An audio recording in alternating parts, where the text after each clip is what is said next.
The tension in the CNN studio was electric as Congresswoman Jasmine Crockett stepped onto the debate stage, her bright red blazers standing out against the blue backdrop. The cameras zoomed in on her confident stride as she approached the podium opposite conservative media titan Mark Levin.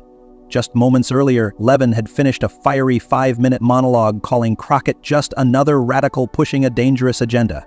The audience fell silent as Crockett adjusted her microphone, her eyes locked directly on Levan. What happened next sent shockwaves through the political world. Instead of launching into her prepared statement, Crockett smiled slightly and asked Levan a single question, one so precisely targeted that the normally quick-witted commentator froze, his mouth opening and closing without a sound coming out.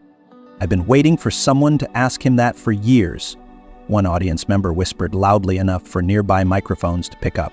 The moderator, clearly taken aback, tried to regain control, but the damage was done. For the first time in his decades-long career, Mark Levin was completely speechless on live television. This wasn't just another political debate. This was the moment Jasmine Crockett changed the entire conversation with just 11 carefully chosen words. Before we dive deeper into this incredible political showdown, hit that subscribe button and give this video a like so you don't miss our latest political analysis. Now, let's see exactly how Congresswoman Crockett managed to silence one of conservative media's most dominant voices with a single question he simply couldn't answer. Mark Levin paced backstage at the CNN studio, reviewing his notes one last time. At 66, the conservative radio host and Fox News personality had built his reputation on aggressive commentary and sharp debate skills. His show, Life, Liberty, and Levan, consistently ranked among Fox's highest-rated weekend programs. His books topped bestseller lists, his radio audience numbered in the millions. "You ready to put this freshman in her place?" asked his producer, handing him a coffee. Levan smirked. "She's been in Congress, what, 2 years? I've been doing this since she was in college." He straightened his tie, confident in his preparation. The topic was federal voting legislation, his territory. He'd spent decades arguing against federal overreach into state election laws. In a nearby green room, Congresswoman Jasmine Crockett reviewed her own materials. At 43, the former public defender and civil rights attorney from Dallas had quickly made a name for herself since entering Congress in 2023.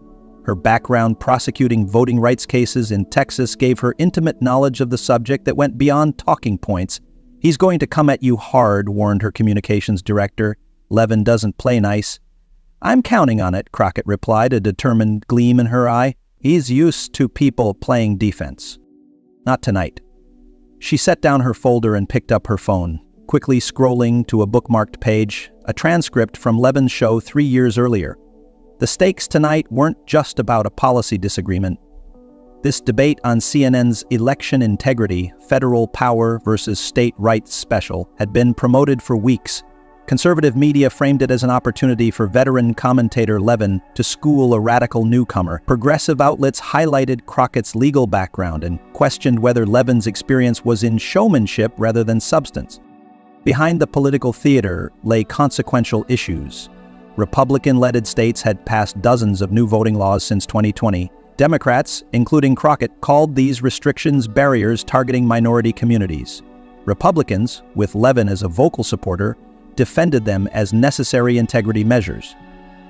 CNN's decision to host this debate came after heated exchanges between Levan and Crockett on social media. What began as Levan criticizing Crockett's comments on a proposed federal voting rights bill escalated when she called him all performance, zero substance. He responded by challenging her to a debate, likely expecting her to decline. She accepted immediately. The program's moderator, veteran journalist Anderson Cooper, gathered both participants for final instructions. "We'll begin with opening statements, 5 minutes each. Mr. Levan goes first, then Representative Crockett. After that, we move to direct exchanges. Remember our ground rules: no interrupting during opening statements, and I'll moderate the discussion portion." Levin nodded confidently. Crockett smiled politely. As they took their positions on stage, the contrasts were striking. Levin, in his characteristic suit and tie, projected traditional authority. Crockett, in her crimson blazer over a white blouse, represented a new generation of leadership. The audience, carefully selected to include equal numbers of supporters from both political perspectives, grew quiet as the cameras went live. Cooper introduced the program and participants. Tonight, we tackle one of the most divisive issues in American politics, voting rights and election administration. Who should control how we vote, federal or state governments? And what constitutes fair access versus election security? He turned to Levan. Mr. Levin, your opening statement, please. Levin approached the podium, arranging his notes methodically. Thank you, Anderson. He looked directly into the camera. Ladies and gentlemen, what we're discussing tonight isn't just policy. It's about the Constitution and the very foundation of our republic. As Levin launched into his familiar arguments about federalism and state sovereignty, Crockett watched carefully, occasionally making notes. She didn't seem intimidated by Levin's forceful delivery or his audience's approving nods. Instead, she appeared to be waiting for something specific. What viewers didn't know was that Congresswoman Crockett had spent days reviewing every statement Levin had ever made about voting rights. She wasn't preparing to defend her positions. She was hunting for his vulnerability. And she had found it. Levin concluded his opening statement with a flourish, his voice rising as he warned about radicals trying to federalize our elections to guarantee their permanent power. His supporters in the audience applauded enthusiastically, while others remained stoically silent. Thank you, Mr. Levin, Cooper said, turning toward the Congresswoman. Representative Crockett, your opening statement. Jasmine Crockett approached the podium calmly. Rather than immediately launching into prepared remarks, she took a deliberate moment to survey the room. This unexpected pause created an immediate tension. Before I begin, she said, her voice measured but clear, I want to thank CNN for hosting this conversation, and Mr. Levin, she nodded toward him, for agreeing to discuss this crucial issue face-to-face, rather than behind a microphone. This subtle jab at Levin's comfort zone as a solo broadcaster drew murmurs from the audience. Levin's expression remained neutral, but he shifted slightly in his chair. Crockett then delivered a compelling opening focused not on abstract principles, but on specific cases she had handled as an attorney. She described a 94-year-old black woman from East Texas who had voted in every election since winning the right to vote, only to be turned away in 2018 because her driver's license had expired and new ID requirements didn't recognize her lifetime of civic participation. This isn't theoretical for me, she said, making eye contact with audience members. I have represented real Americans who were denied their constitutional right to vote, not because they weren't eligible, but because new administrative barriers specifically targeted the methods their communities typically use to vote. The energy in the studio shifted. While Levin had delivered familiar talking points with practiced confidence, Crockett brought the issue to life through stories of specific Americans. As she continued, she methodically addressed Levin's arguments without ever directly attacking him, maintaining a tone of respectful disagreement while dismantling his premises. When she finished, her supporters applauded vigorously, but notably, so did some viewers who had seemed receptive to Levin initially. The first round had exceeded expectations, setting up a more contentious direct exchange. Cooper turned to the debate portion. We'll now move to our discussion segment. I'll pose questions to both of you, and you'll each have 2 minutes to respond, followed by 1-minute rebuttals. Mr. Levin, we'll start with you. The first question addressed claims of widespread fraud in recent elections. Levin launched into his response with characteristic intensity, citing various allegations that had circulated after the 2020 election. Crockett's rebuttal was surgical. Mr. Levin, you just cited several claims that have been rejected by over 60 courts, many with judges appointed by Republican presidents. Are you suggesting all these judges were wrong, or are you just repeating allegations you know courts have found meritless? Levin's face reddened slightly. The courts didn't examine the evidence. That's factually incorrect, Crockett interrupted, an unusual break in her composed demeanor. In case after case, the evidence was examined and found wanting. I have the court decisions right here, she held up her tablet, including detailed analyses of the evidence. Would you like me to quote them? The audience stirred at this direct challenge.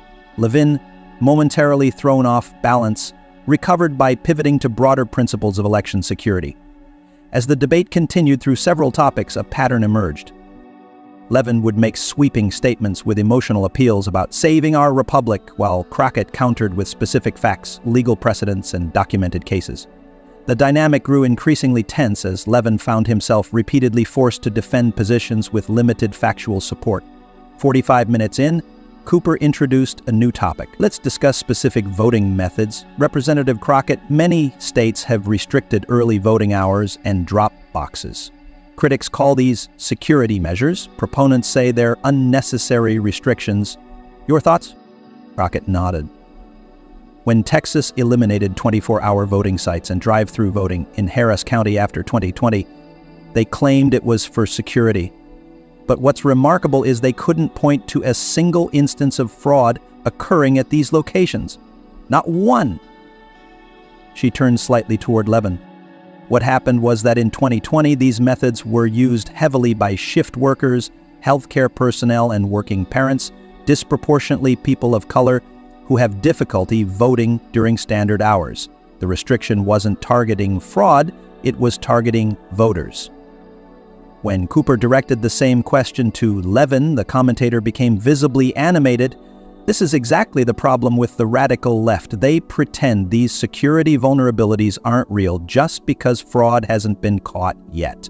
We need to prevent fraud before it happens. Oh, Crockett interjected during her rebuttal. You're restricting voting access based on fraud that you admit hasn't happened? How is that different from me saying we should ban all conservative commentators because they might incite violence, even if they haven't yet? This analogy struck a nerve. Levan leaned forward. That's completely different, and you know it.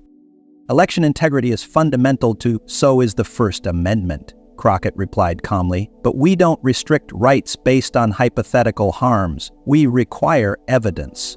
The tension continued to build through subsequent exchanges. Viewers at home noted on social media that Levan increasingly relied on interrupting Crockett or dismissing her points rather than addressing them directly, a departure from his usual tactical precision. Then came the moment that changed everything. During a discussion of mail-in voting restrictions, Levan made a sweeping claim. No serious constitutional scholar believes the federal government should override state legislatures on election procedures. It's a clear violation of Article 1, Section 4. Cooper began to move to Crockett for her response, but she raised her hand slightly. Actually, I'd like to ask Mr. Levan a direct question first, if I may. Cooper, sensing the potential for a significant moment, nodded his approval. Crockett turned fully toward Levan, her expression serious but not confrontational.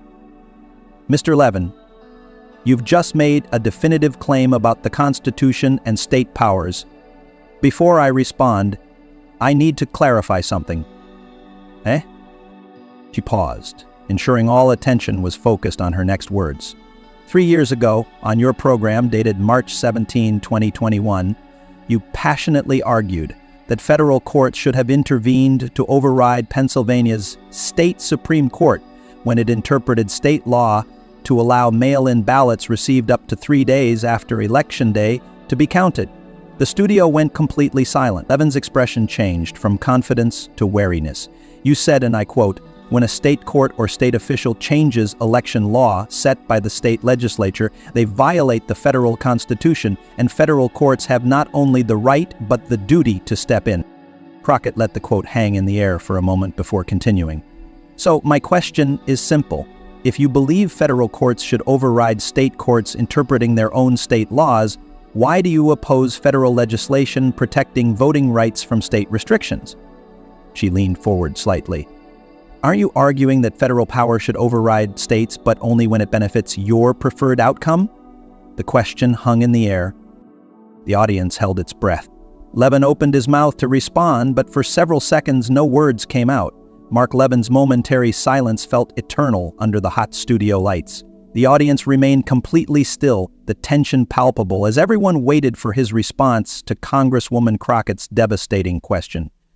That's completely different, Levan finally managed, his voice lacking its usual commanding tone. The Pennsylvania case involved a state court changing rules set by the state legislature, which the Constitution specifically empowers to determine election procedures. Press's expression remained calm, but her eyes narrowed slightly. So your position is that federal authorities should intervene when state courts interpret state laws in ways you disagree with, but federal legislators shouldn't pass laws protecting voting rights across all states? I'm trying to understand the principle here. Cooper attempted to move the conversation forward. Let's give Mr. Levin a chance to clarify his position. Levin's face had reddened noticeably. The Constitution is clear that state legislatures, not state courts, set election rules. When courts overstep, the Supreme Court disagreed with you on that Pennsylvania case, Crockett interjected. They declined to intervene. But my question remains. You advocated for federal intervention when it would have helped your preferred candidate, but you oppose federal voting rights protections now? What's the consistent principle? The camera caught Levan glancing down at his notes, searching for a prepared response that didn't exist. This wasn't a topic his team had anticipated. The audience began to murmur as the silence stretched uncomfortably. Let me be clear, Levan said, his voice rising defensively. I've been consistent in supporting the Constitution's framework. The radical left wants to federalize elections to cement their power. That's not answering my question, Crockett pressed, her tone remaining measured but insistent. I'm asking about your specific contradiction. You called for federal intervention in Pennsylvania, but oppose federal voting rights legislation. Both involve federal authority over state election practices. The camera cut to audience members leaning forward in their seats, captivated by the exchange. One woman's wide eyes and slight headshake captured the moment perfectly. She knew Levan had been cornered. You're deliberately misrepresenting my position, Levan countered, anger now evident in his voice. The constitutional issues are completely different. How so? Crockett asked simply. Please explain the constitutional principle that makes these positions consistent rather than contradictory. The directness of her follow-up left nowhere to hide. Levan began citing Article 1, Section 4 of the Constitution, but his explanation became increasingly convoluted as he tried to distinguish between federal court intervention and congressional legislation. Cooper intervened. I think viewers would benefit from a clear explanation of why these positions don't contradict each other, Mr. Levan. Put on the spot with the moderator now reinforcing Crockett's question, Levan made a critical error. Look, the left always plays these gotcha games instead of addressing the real issues facing our country. The deflection was obvious to everyone watching. Crockett didn't immediately respond, letting the moment speak for itself. The camera caught several audience members exchanging glances, recognizing the evasion. Representative Crockett, Cooper said, turning to her, your response? I don't consider constitutional consistency a gotcha game, she replied evenly. It's the foundation of our legal system. My question wasn't rhetorical. I genuinely wanted to understand how these positions can be reconciled. But it appears there isn't a consistent principle beyond partisan preference. She paused, then continued with remarkable restraint. This isn't about scoring political points, it's about intellectual honesty. We can disagree on policy, but we should at least acknowledge when our positions evolve or contain contradictions. The studio audience erupted in applause, notably from both sides of the political spectrum. Even some conservative audience members nodded in grudging respect at the fairness of her framing. Levan, a master of radio and television who had built a career on never being left speechless, was visibly rattled. The debate continued for another 20 minutes, but the dynamic had fundamentally shifted. Each time Levan attempted to regain the offensive with rehearsed talking points, Crockett gently but firmly brought the conversation back to specific facts, court rulings, and documented impacts of voting restrictions. The climax came during closing statements. Levan, attempting to recover lost ground, returned to familiar territory with an impassioned defense of federalism and warnings about threats to election integrity. When Crockett's turn came, she surprised everyone by setting aside her prepared remarks. Tonight, we've discussed a lot of abstract principles, she began, but I want to end by reminding everyone what this is really about. It's about Gladys Harrison, the 94-year-old woman I mentioned earlier, who voted in every election since the Voting Rights Act passed until she was turned away in 2018. It's about Marcus Wilson, a disabled veteran who couldn't stand in line for 7 hours at his only available polling place after nearby locations were closed. Her voice grew more passionate but remained controlled. These aren't hypothetical scenarios or theoretical constitutional debates. These are real Americans being denied their most fundamental right as citizens. She turned slightly toward Levin. I respect Mr. Levin's concern for constitutional principles, but the Constitution wasn't designed to be a weapon that empowers some Americans while disenfranchising others. It was meant to protect all citizens equally. Looking directly into the camera, she delivered her final blow. The test of any voting system isn't whether it aligns with our preferred partisan outcome. The test is whether it allows every eligible citizen to cast their ballot without unnecessary obstacles targeting their community, their work schedule, or their physical abilities. As she finished, the applause was immediate and overwhelming. Even viewers who had come supporting Levan found themselves moved by the human dimension she had brought to a typically abstract debate. The camera caught Levan's expression, a mixture of frustration and grudging respect. He had entered the studio confident in his ability to dominate a freshman congresswoman through sheer force of personality and experience. He left having encountered something far more formidable, an opponent who had meticulously prepared, maintained her composure, and exposed a fundamental inconsistency in his position that he could not explain away. As the program ended and the cameras cut away, social media was already exploding with clips of the exchange. The singular question that Levan couldn't answer, highlighting his contradictory positions on federal intervention in state election practices, was being shared across platforms, accumulating millions of views within minutes, and CNN's post-debate analysts were unanimous. Crockett had achieved something rare in modern political discourse, a clear, substantive victory based not on rhetorical flourishes or gotcha moments, but on exposing a genuine logical inconsistency that went to the heart of the debate. What we just witnessed, said one commentator, was political debate at its best, focused on substance rather than style, on consistency rather than talking points. Representative Crockett didn't just win an argument, she demonstrated why these debates matter.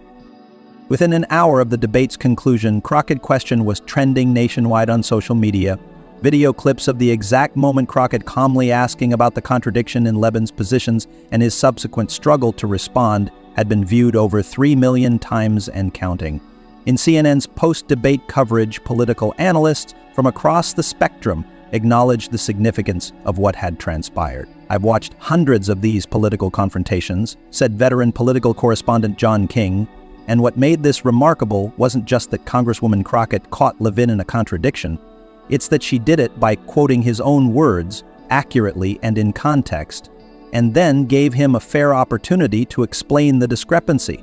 Conservative commentator S. E. Cup added, "Levin's struggle wasn't because he was ambushed with false information, it was because he genuinely couldn't reconcile two contradictory positions he's taken. That's rare vulnerability from someone who's built a career on projecting absolute certainty." As Crockett exited the studio, she was immediately surrounded by reporters. "Representative Crockett, did you come into the debate planning that specific question?" One called out. She paused, adjusting her blazer. "I came prepared to discuss the substance of voting rights. Mr. Levin's previous statements are public record. I believe viewers deserved to understand whether there's a consistent principle behind his positions or just partisan preference." When asked about Levin's performance, she was measured.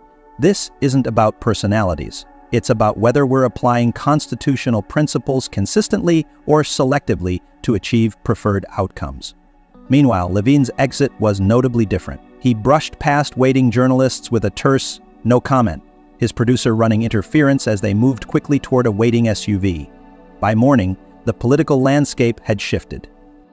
Major newspapers ran headlines ranging from Crockett corners Levan on constitutional contradiction to freshman representative exposes veteran commentator's double standard.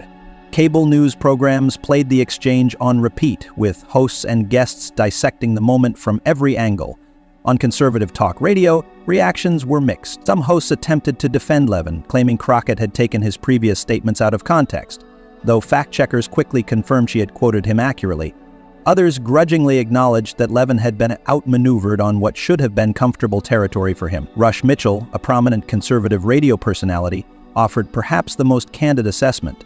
"Look, I'm as conservative as they come, but what happened last night should be a wake-up call.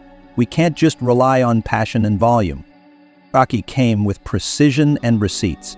She exposed a real inconsistency in our side's arguments about federalism and voting rights. We need to address that, not pretend it didn't happen. Progressive outlets were understandably jubilant, but many focused less on the partisan victory and more on the substantive implications for the voting rights debate. The Atlantic published a detailed analysis titled "The Constitutional Contradiction at the Heart of Modern Voting Rights Battles," which expanded on the exact discrepancy Crockett had highlighted. By mid-afternoon, prominent legal scholars had weighed in.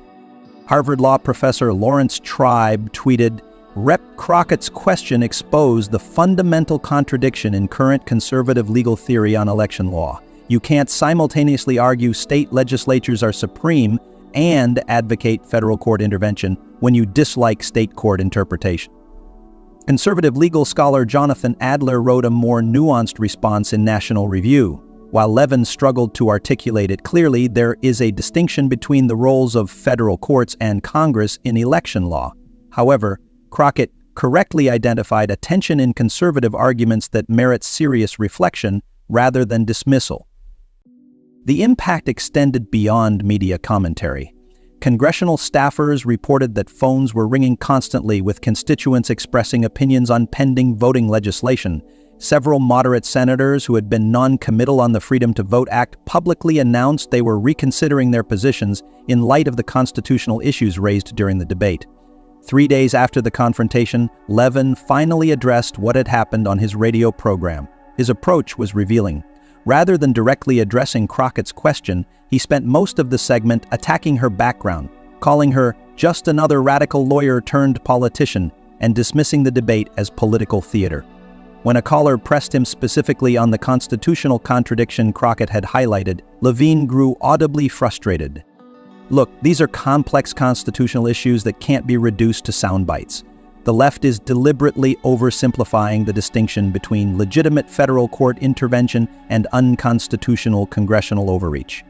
The caller, seemingly unsatisfied, persisted, "But what's the principle that makes one federal intervention constitutional and the other not?" After a moment of dead air, Levan moved to another caller. This evasion didn't go unnoticed.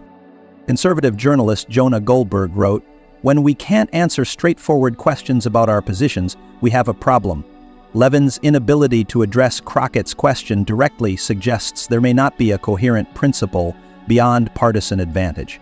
Meanwhile, Crockett's national profile had risen dramatically. Sunday morning news programs all sought interviews, and clips of her methodical dismantling of Levin's position were being used in law school constitutional classes across the country. Her office reported receiving thousands of supportive messages, including from Republicans and independents who appreciated her substantive approach. A week after the debate, the most significant consequence emerged.